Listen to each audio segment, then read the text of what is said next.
আজ আপনাদের সাথে নোয়াখালীর বিখ্যাত কুলাজা রেসিপি শেয়ার করব। কোনো প্রকার চালের গুঁড়া বা ডিম ছাড়া রেসিপিটা কিভাবে পারফেক্টলি করে নিতে পারবেন সেটাই শেয়ার করব। এখানে আমি একটা বাটিতে এখন দিয়ে দিচ্ছি 1 কাপ সুজি, আর এটা চিকন দানা বা মোটা দানা যে কোনো সুজিটাই নিতে পারবেন। 1 কাপ সুজির জন্য এখানে আমি অ্যাড করে দিচ্ছি 1/2 কাপ ময়দা, আর এর সাথে অ্যাড করে দিচ্ছি 1 চা চামচ ইস্ট। 1 চা চামচ ইস্ট দেওয়ার পর এখানে দিয়ে দিব স্বাদের জন্য লবণ, আর এখন অ্যাড করে দিব আমি 1 টেবিল চামচ চিনি, এতে করে স্বাদটা ভালো আসবে। এখন আমি এখানে নিয়ে নিয়েছি কুসুম গরম পানি, আর এখন আমি এখানে কুসুম গরম পানি অ্যাড করে দিব মেজারমেন্ট কাপ দিয়ে 2 কাপ।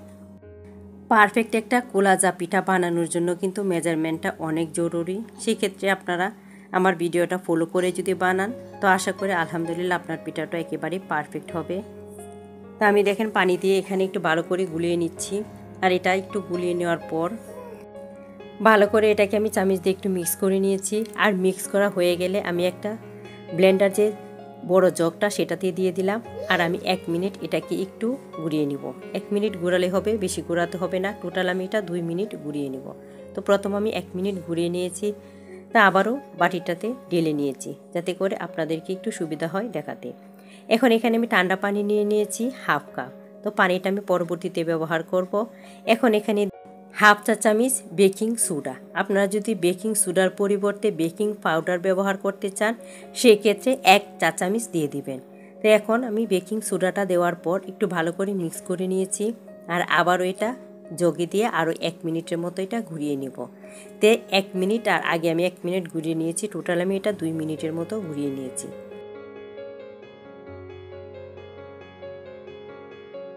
এখানে এটা আমি আবারও 1 মিনিট ঘুরিয়ে নিয়েছি। তো একটা স্মুথ ব্যাটার তৈরি হয়ে গেছে, আর জগটা ধুয়ে একটু পানি দিয়ে দিয়েছি। তো এখানে আমি আর 1/2 কাপ পানি যে নিয়েছিলাম সেখান থেকে অর্ধেকটা পানি এখানে দিয়ে দিয়েছি। তো পুরা 1/2 কাপ পানি আমার লাগেনি, আমি অর্ধেকটা পানি ব্যবহার করেছি।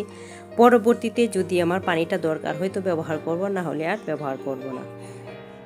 তো পিঠাগুলো বানাতে বানাতে যদি ঘন হয়ে যায় সেই ক্ষেত্রে বাকি পানিটা আপনারা ধাপে ধাপে ব্যবহার করে নিতে পারেন।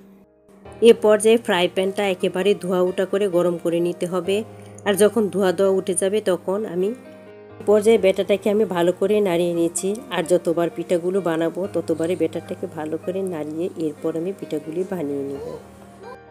এখন আমি ফ্রাই প্যানের হাতলটা ধরে একটু ঘুরিয়ে দিব আর একটু বড় করে নিব। আপনারা চাইলে এটা আপনার পছন্দ মতো করে সাইজ করে বানিয়ে নেবেন।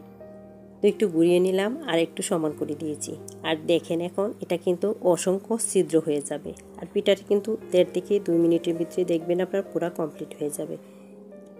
তো দেখেন কত ছিদ্র সৃষ্টি হয়েছে।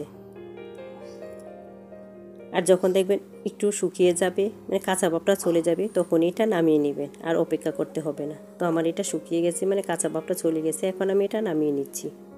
অনেকের মনে প্রশ্ন আসতে পারে যে আমি বেকিং সোডাটা পরে ব্যবহার করলাম কেন, আগে কেন দিলাম না। বেকিং সোডাটা পরে দেওয়ার কারণ হচ্ছে বেকিং সোডা বা বেকিং পাউডারের যে কার্যকারিতা সেটা কিন্তু বেশিক্ষণ থাকে না। যদি প্রথমে সেটা দিয়ে নিতাম তো পিঠাগুলো সম্পূর্ণ বানাতে বানাতে কিন্তু আমার অনেক সময় লেগে যাবে। তো আগেই যদি দিয়ে নিই তাহলে কিন্তু আমার কার্যকারিতাটা নষ্ট হয়ে যাবে, সেক্ষেত্রে কিন্তু এত ছিদ্র নাও হতে পারে। তার জন্য কিন্তু আমি পরবর্তীতে বেকিং সোডাটা দিয়ে নিয়েছি। তো আপনারাও চেষ্টা করবেন পিঠা বানানোর আগে বেকিং সোডাটা বা বেকিং পাউডারটা ব্যবহার করে নিতে। আশা করি বুঝতে পেরেছেন। তো আরেকটা পিঠা আমি বানিয়ে নিয়েছি, সেম প্রসেসে আমি সম্পূর্ণ পিঠাগুলি বানিয়ে নিব।